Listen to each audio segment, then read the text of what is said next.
नमस्कार दोस्तों, क्राइम तक में आपका स्वागत है। अतुल सुभाष केस की मैं बात करने आया हूं और लगातार हम इस पर वीडियो कर रहे हैं। मकसद यह है साइकोलॉजी को समझना कि किस तरह की साइकोलॉजी थी। मुझे एक सवाल मेरे मन में आ रहा था, कई दिन से हम इस पर रिसर्च कर रहे हैं, इनफैक्ट पूरी टीम रिसर्च कर रही है कि आखिर अतुल ने पैसे क्यों दिए और बार बार पैसे क्यों दे रहा था परिवार को।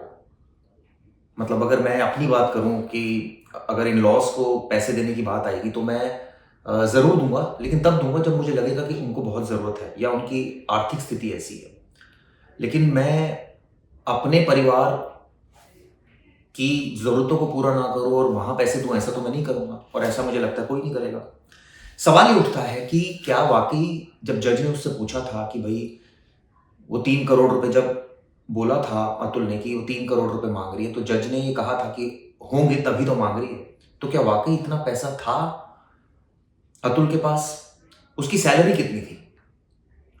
एक बार बात आती है 40 लाख की, बात आती है एनुअली। एक बार बात आती है उसकी वाइफ जो क्लेम करती है कि 80 लाख सैलरी है। सैलरी के बारे में पता नहीं चल पाया है कि कितनी सैलरी थी, लेकिन इतना साफ है कि कोर्ट की तरफ से जो आदेश दिया गया था उसके हिसाब से उसको पैसे देने पड़ रहे थे परिवार को। वो 1 BHK स्टूडियो अपार्टमेंट में रहता था। हालांकि वो उसने खरीदा था या रेंट पर था, इसके बारे में भी मुझे नहीं पता है। हो सकता है कि आगे कुछ और फैक्ट सामने आए। लेकिन सवाल ये उठता है कि उसने एक वीडियो में ये भी बात बोली थी, मुझे याद है कि मैं मेरी उम्र में 34-35 साल का रहा होगा। मेरी उम्र में तो मैं ठीक ठाक, मेरा प्रोफाइल है, यानी कि सैलरी अच्छी रही होगी। अब सैलरी थी कितनी ये भी साफ नहीं है। क्या 40 लाख एनुअली थी ये भी साफ नहीं। क्या 80 लाख एनुअली थी ये भी साफ नहीं है। क्या लाख रुपए सैलरी थी ये भी साफ नहीं है। लेकिन इतना साफ है कि उससे परिवार पैसे मांग रहा था। मेरे पास कुछ डिटेल्स हैं जो मैं आपसे शेयर करता हूं कि कब कब उससे पैसे मांगे गए थे।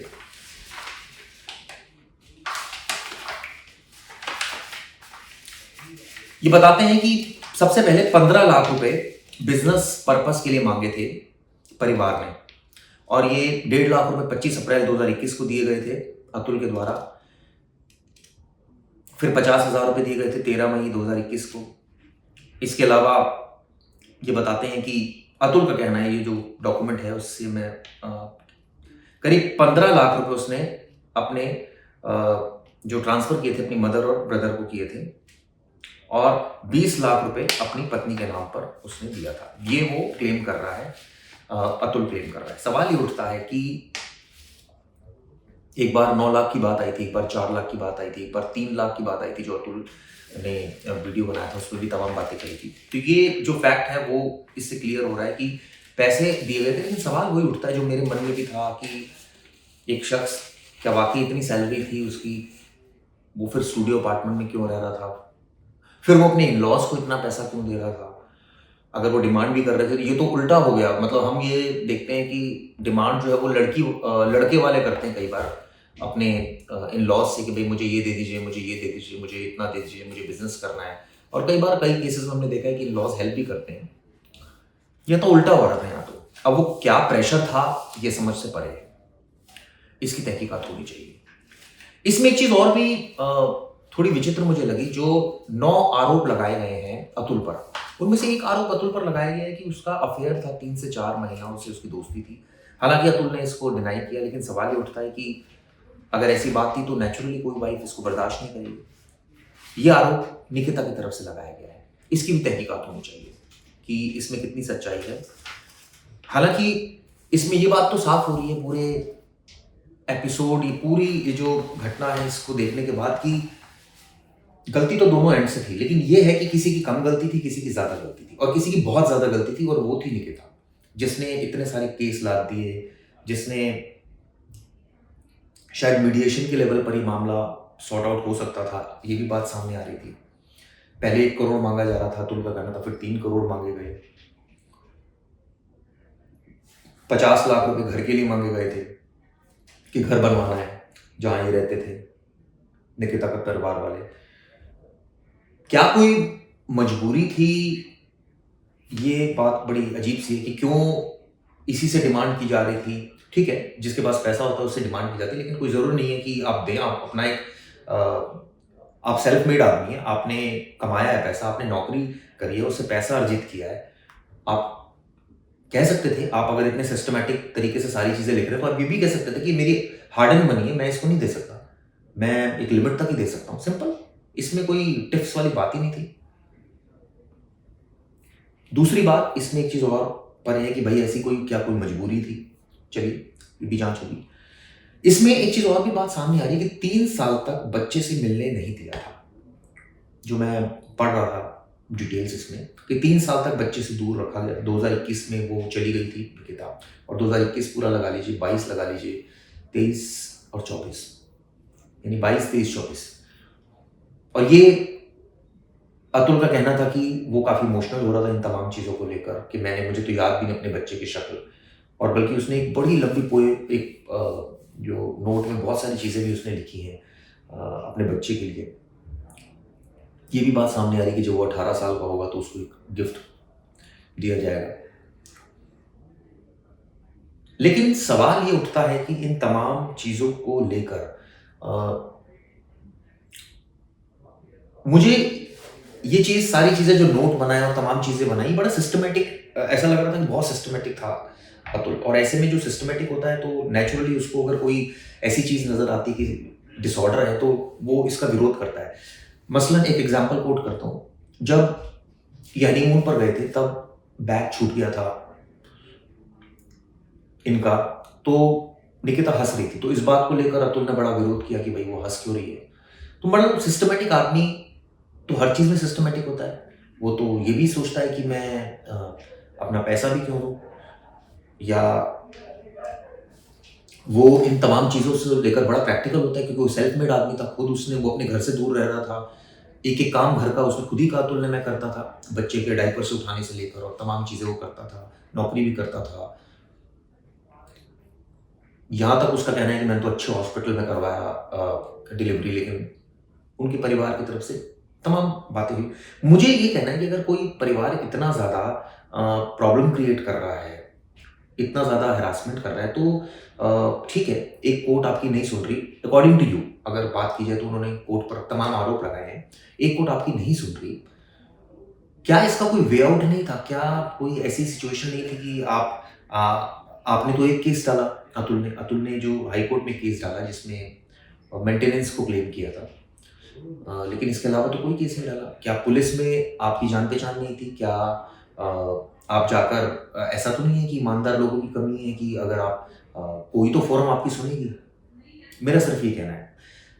हालांकि देखिए, मुझे पीड़ा है कि मैं ऐसा बोल ज़रूर रहा हूँ, लेकिन क्या वाकई परिस्थिति ऐसी थी कि उसके पास कोई शेयर करने के लिए नहीं था, या कोई सजेशन देने के लिए नहीं था? क्या कोई कूल माइंड से उसको समझाने के लिए नहीं था कि भाई बहुत सारे ऑप्शन हैं, अभी बहुत सारे तरीके हैं जिससे आप अगर उसको अपनाएं तो चीज़ें ठीक हो सकती है। फॉर एग्जाम्पल, शुरू में अगर आप मना कर देते कि मैं पैसे नहीं दे सकता, क्या होता ज़्यादा से ज़्यादा? रिश्ता खराब होता। वो तो अभी भी खराब हुआ। ठीक है, कोई ये सोचता नहीं है। उसने शायद ये सोचा होगा, ठीक है, वाइफ है, उसकी फैमिली को मदद चाहिए, इन-लॉज़ है मेरे, ठीक है, मैं मदद करता हूँ। लेकिन जब दिख रहा है कि एक ट्रेंड सेट हो गया है, दिख रहा है कि एक आदत बुरी हो गई, तो फिर तो मना किया जा सकता है। और फिर आप एक डिसीज़न ले सकते हैं। आप एज़ अ मैन आप डिसीज़न लीजिए, मैं नहीं दूँगा अपनी हार्ड अर्न्ड मनी, और अगर किसी को कोई इश्यू है तो बताएँ। अब आरोप देखिए, ये आरोप लगाना बल्कि क्रॉस एलिगेशन है। अतुल ने आरोप लगाया निकिता पर अननेचुरल सेक्स का, निकिता ने उल्टा आरोप लगा रखा है सेम। अतुल पर निकिता ने ये भी आरोप लगा रखा है कि 3-4 महिलाओं से संबंध थे। अतुल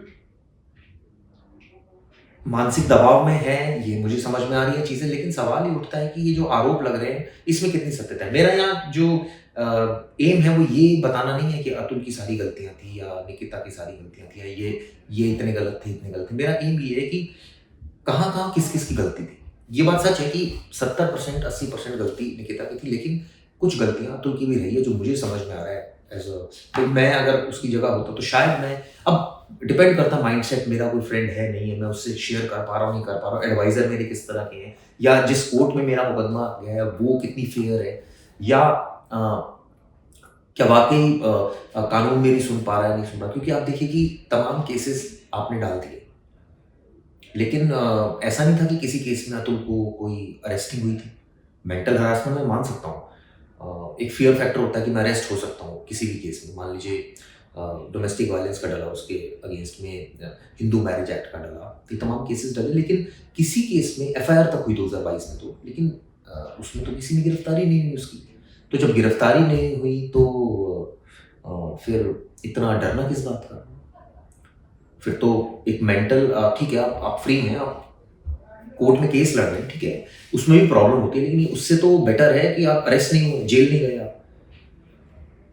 तो या ये तो मुझे लगता है कि इस चीज़ को could have dealt with a different thing. हो सकता था इसको कुछ अलग तरीके से डील किया जाता है इस सिचुएशन को। फॉर एग्जांपल कि भाई अगर आप अपने दोस्तों से डिस्कस करते, फैमिली से डिस्कस करते, ये सिचुएशन है, अच्छे लॉयर से डिस्कस करते, शायद वो आपको सजेशन देता कि आप ठीक है, ये इतने केस कर रहे हैं, कोई इशू नहीं है, आप भी इतने केस करो, आप आना पड़ता है, आप ठीक है, इस कोर्ट में हियरिंग नहीं होगी। हमने कई सारे ऐसे केसेस देखे हैं जिसमें मान लीजिए कोई पर्टिकुलर जज से आप सेटिस्फाइड नहीं हो, आपका केस ट्रांसफर हो जाता है। कई बार ऐसा होता है कि आप हाई कोर्ट जाते हो, सुप्रीम कोर्ट तक चले जाते हो कई केसेस में, तो कई लोग, और ट्रांसफर हो जाता है अगर आपको थोड़ा भी ये होता है कि भाई शायद वहाँ से मुझे न्याय नहीं मिलेगा।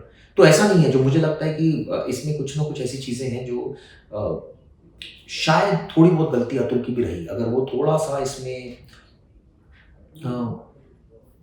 उसके फ्रेंड सर्कल होता, या थोड़ी और फाइटिंग स्पिरिट होती, तो शायद वो बच सकता था। और सबसे बड़ा गलत डिसीजन उसने सुसाइड जो भी उसने किया एंड में, मौत उसकी जो जिस तरह से हुई। सवाल ये उठता है कि इन तमाम बातों से सीखने को क्या मिलता है? देखिए, रिलेशनशिप में जब आप हैं तो नेचुरली आपको अपने पार्टनर से अंडरस्टैंडिंग करनी है, लेकिन इतना भी नहीं झुकना कि आप फाइनेंशियली आपको लॉस हो रहा है किसी चीज़ में, आपकी पेरेंट्स की बहुत ज़्यादा इंसल्ट हो रही है। एक बहुत बेटर वे में एक बहुत ही आसान भाषा में लोग कहते हैं ठीक है, अगर आपकी नहीं बन रही तो आप डिवोर्स ले लीजिए, ख़त्म कीजिए। बहुत लोग लेते हैं डिवोर्स और अलग तरीके से लाइफ व्यतीत करते हैं, अलग दोबारा शादियाँ भी करते हैं, तो इसमें क्या दिक्कत है? इतना ज़्यादा उसको क्या बना देना, इशू क्या बना देना। लेकिन कई लोग ऐसे होते हैं जो बदला लेने की नीयत से होते हैं, जैसे इस केस में दिखा निकिता कि बदला लेना ठीक है, आप लीजिए। लेकिन मेरा कहने का मतलब ये है कि अच्छा एडवाइज़र, आपकी मोटिवेशन फैक्टर आपके पास होता, अच्छा एडवाइज़र होता, आप केस हो सकता अगर आपका ट्रांसफ़र हो जाता तो कुछ अलग चीज़ होती, या पुलिस में जाकर आप और बातें बताते। मैंने कई ऐसे केसेस देखे जिसमें अब तो अमूमन खासकर अगर मैं दिल्ली की बात करूँ तो दहेज वाले केस इतने ईज़िली रजिस्टर ही नहीं होते अब तो। अब तो जब इसका मिसयूज़ देखा सुप्रीम कोर्ट ने तो बहुत सारी चीज़ें इसमें चेंजेस हुए हैं। बहुत मीडिएशन लेवल पर केस चलते रहते हैं, कई-कई महीने चलते हैं। जब फाइनली कुछ नहीं होता तब जाकर मुकदमा दर्ज होता है। हमने कई बार देखा है ऐसा। हैरासमेंट भी होती है, मैं ये नहीं कह रहा हैरासमेंट नहीं होती, लेकिन मुझे लगता है कि अगर हैरासमेंट होती है तो आप ठीक है, वेल कनेक्टेड नहीं हो सकते, लेकिन आप इंटेलिजेंट तो हैं। और ऐसा नहीं है कि हर फोरम पर, हर जगह जाकर आपको करप्ट लोग ही मिलेंगे। आप सीनियर ऑफिसर्स के पास जा सकते थे, बता सकते थे कि भई ये मुकदमा गलत दर्ज हुआ है, ये तो ये सिचुएशन है। कुड हैव डिफरेंट थिंग, हो सकता था कुछ ना कुछ। लेकिन ठीक है, चलिए अब तो ये हम डिस्कस करने के लिए सारी बातें हैं, क्योंकि अब तो ये घटना हो गई और हम इस तरह की बातें कर रहे हैं। सीखने की ज़रूरत है इन चीज़ों से कि रिलेशनशिप को बड़े संभाल के रखना चाहिए, और अगर इस तरह की टिप्स हो रही हैं तो इसका एक बहुत आसान तरीका है, डिवोर्स ले लीजिए। अगर आपको लगता है कि बातचीत से बात बन सकती है तो बातचीत कीजिए। कोई एक को तो अंडरस्टैंडिंग होना पड़ेगा, और अगर नहीं हो रही है, अगर कोई इस तरह की कोई बर्ताव कर रहा है, अगर निकिता की तरह बात करें तो उससे भी डील करने के बहुत सारे तरीके हैं। रादर देन ये जो स्टेप उठाया अतुल ने, उसके अलावा भी बहुत सारे तरीके हैं, उससे आप डील कर सकते हैं, फाइट कर सकते हैं। खैर, बहुत दुखद है घटना ये, और सीखने को इससे मिलता है बहुत ज़्यादा। कहना भी बहुत आसान है, देखिए मैं बैठ के ज़रूर बोल रहा हूँ, कई सारी चीज़ें कहना बहुत आसान है, वहाँ परिस्थिति में होता है बंदा तो बहुत ज़्यादा तकलीफ़ों में होता है, बहुत सारी चीज़ें उसके आस-पास होती हैं, उसको ये कई बार ऐसा लगता है कि सब कुछ ख़त्म हो रहा है, तमाम चीज़ें हो रही हैं। तो ये ऐसी चीज़ें हैं जिनको बहुत ध्यान रखने की ज़रूरत है। मोटिवेशन रखिए, अच्छे दोस्तों का साथ रखिए, क्योंकि देखिए दोस्तों, ज़िंदगी जान है तो जहान है, अगर जान ही नहीं होगी तो फिर आप क्या कर सकते हैं। खैर, ये वीडियो कैसी लगी दोस्तों जरूर बताइएगा।